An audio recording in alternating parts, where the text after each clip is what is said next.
sur ma chaîne. Pour ceux qui ne me connaissent pas, moi c'est Yulia et aujourd'hui on se retrouve pour une nouvelle vidéo. Cette vidéo sera divisée en 3 parties dans lesquelles je vous ferai d'abord un petit récap sur mon évolution capillaire. Puis ensuite je vous donnerai des conseils pour retenir vos longueurs et garder des cheveux en bonne santé. Pode ir embora, porta aberta à vontade, só não vale ligar, dizendo que tá com saudade. Quer ir embora, pode ir embora, porta aberta à vontade, só não vale. De mes 3 ans à mon entrée en 6e, donc vers l'âge de 12 ans, j'ai toujours eu les cheveux défrisés. Et c'est à partir de début 6e que j'ai arrêté les défrisages. Moi j'avais toujours mes pointes défrisées, mais je ne me rappelle pas les avoir coupées. Donc je pense qu'elles se sont cassées seules, vraiment tant mieux. Donc du coup c'est vraiment à partir de la 6e que j'ai arrêté de défriser mes cheveux. Et à partir de la 5e que j'ai commencé à vouloir en prendre soin, à apprendre à les connaître. De là, j'ai commencé à regarder plusieurs vidéos sur le sujet, que ce soit sur la porosité, la pousse des cheveux, les soins adaptés à mon type de cheveux, etc. Et au fur et à mesure, j'ai appris à les connaître, à savoir ce qu'ils aiment, ce qu'ils n'aiment pas. Et d'ailleurs, j'en apprends tous les jours en fait. Sauf que là, maintenant, j'ai plus d'expérience. Pour résumer, ça fait 4 ans.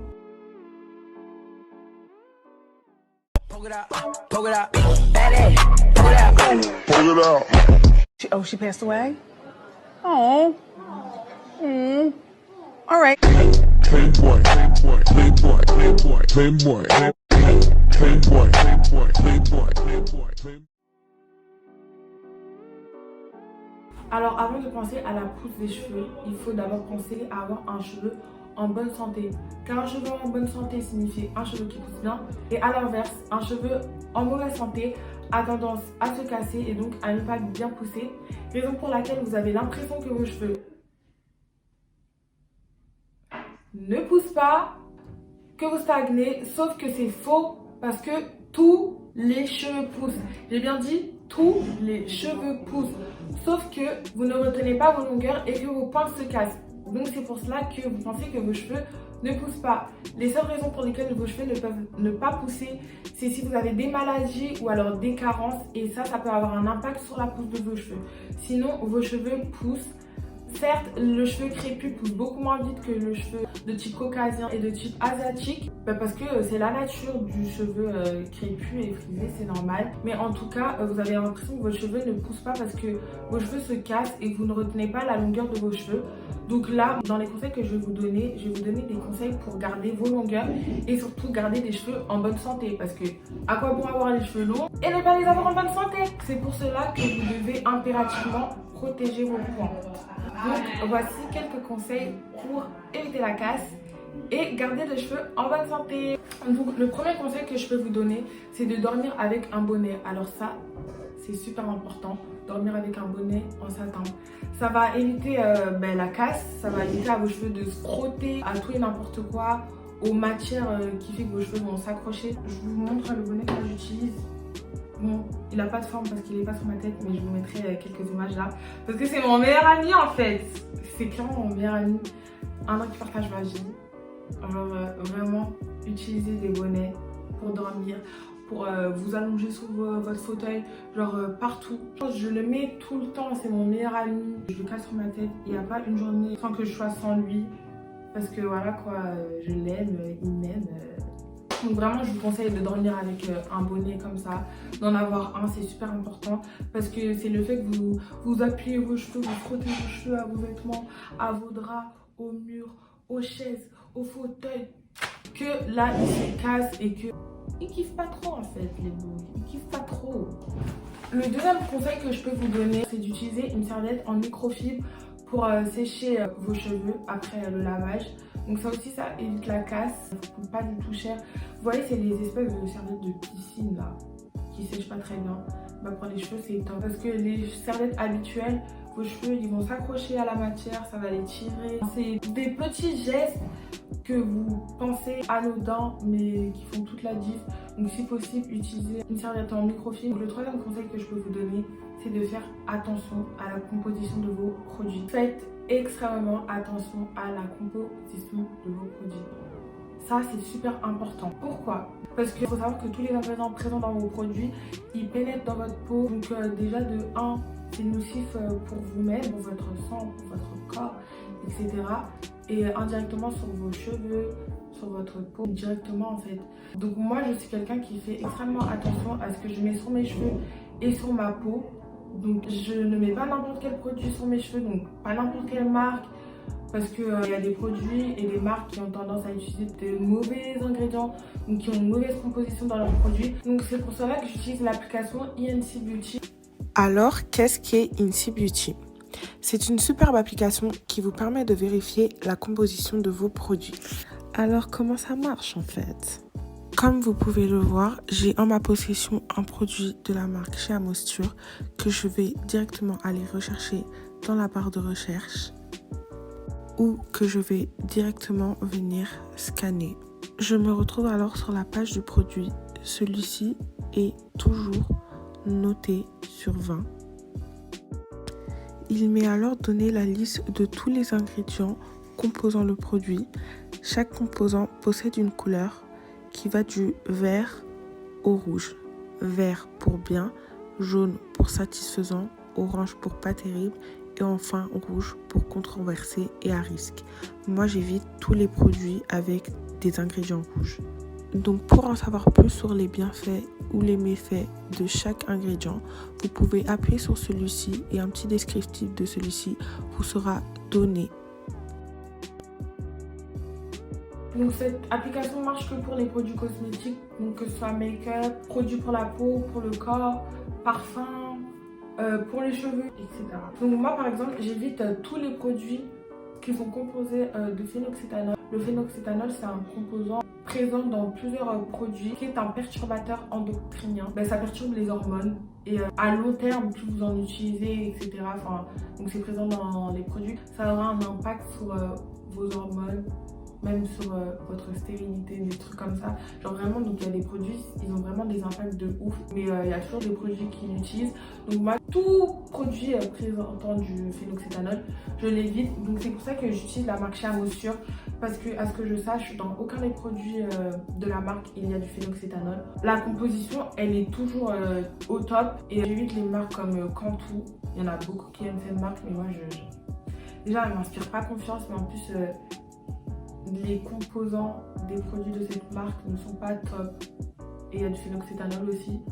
Donc bref, après c'est à vous de voir. Mais il faut savoir que même pour votre santé, faire attention à la composition de vos produits pour le visage et pour les cheveux et pour le corps, c'est très important. Après je sais qu'il y en a qui aiment pas trop se casser la tête pour les produits et qui font pas trop attention à ce genre de trucs.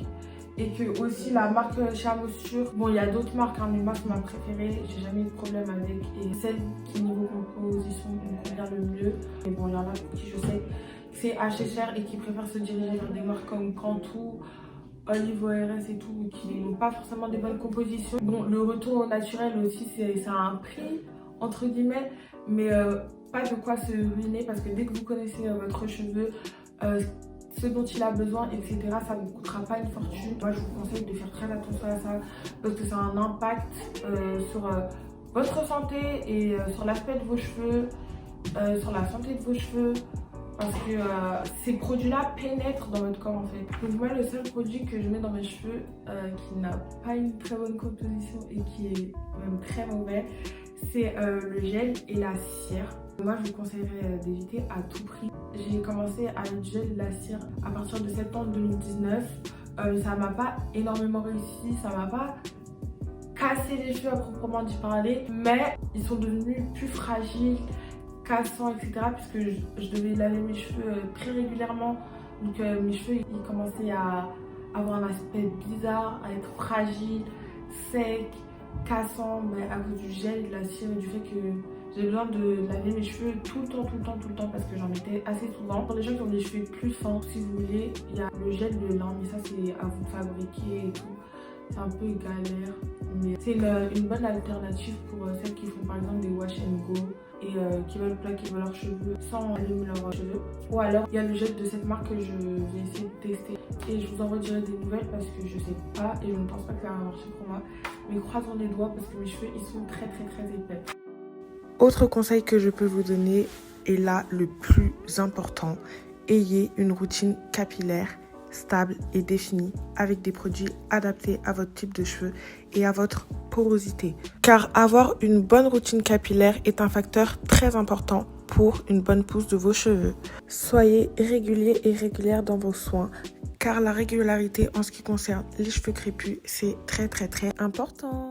Évitez aussi les coiffures trop serrées du type placard, mèches trop serrées, trop tirées, parce que sinon SOS les tempes dégarnies, on veut pas de trous devant notre crâne. Non merci, sinon même les baby hairs ils vont pas cacher en fait. Donc s'il vous plaît, évitez d'étouffer vos cheveux avec le gel et les coiffures avec rajout à répétition. Laissez pas de temps à vos cheveux de respirer, de bien pousser, parce que oui, quand vous avez des coiffures protectrices avec des rajouts, vos cheveux poussent, vos cheveux se reposent et tout, mais en faire trop souvent, ça va transformer entre guillemets en coiffure destructive, puisque vos cheveux ils vont pas du tout respirer. Évitez de trop manipuler vos cheveux, donc de trop souvent les toucher, ne pas être de bonnet comme je vous ai dit, parce que quand vos cheveux ils frictionnent par exemple à vos vêtements, à tout, et ben ça favorise la casse. Donc comme autre conseil que je peux vous donner, c'est de démêler vos cheveux au doigt si possible. Prendre vos cheveux et de les séparer comme ça. Si vous pouvez pas, ou si vous avez la flemme de démêler vos cheveux au doigt, parce que j'avoue que cette technique elle est plus facile à faire quand on a les cheveux un peu plus longs, je vous conseille le peigne à grosses dents.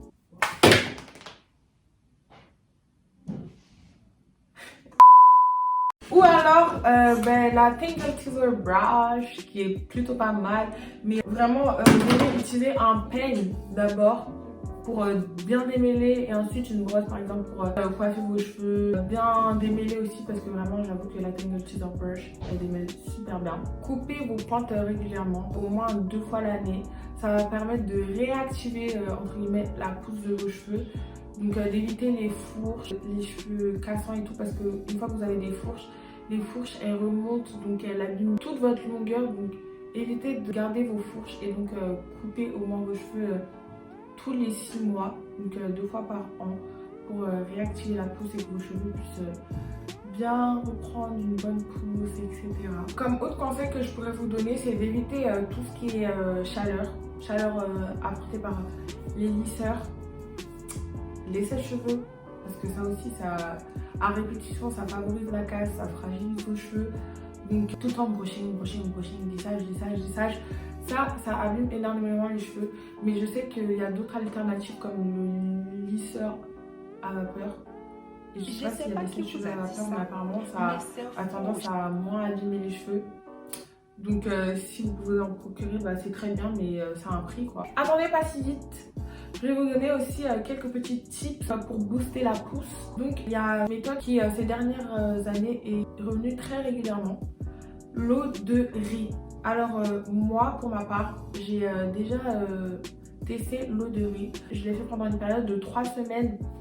Ça avait plutôt bien marché, j'avais eu des résultats. Donc vous allez laver votre riz. Vous allez laisser macérer votre riz pendant genre 24 heures. Mais même quand j'utilise mon eau de riz, je laisse toujours le riz dedans. Mais bon, au niveau des odeurs, c'est pas trop ça. Mais au moins ça a le temps de bien prendre tous les actifs du riz. Donc j'utilise ça, je prends mon spray. Je pulvérise à la racine pour voilà, bien faire pénétrer. Puis je masse. Et maintenant, comme j'ai un peu la flemme et ma mère pour pas que ma mère me savent en fait, pour pas gaspiller le riz quoi,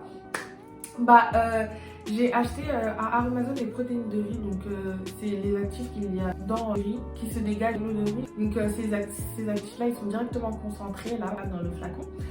Et je mets quelques gouttes dans de l'eau toujours.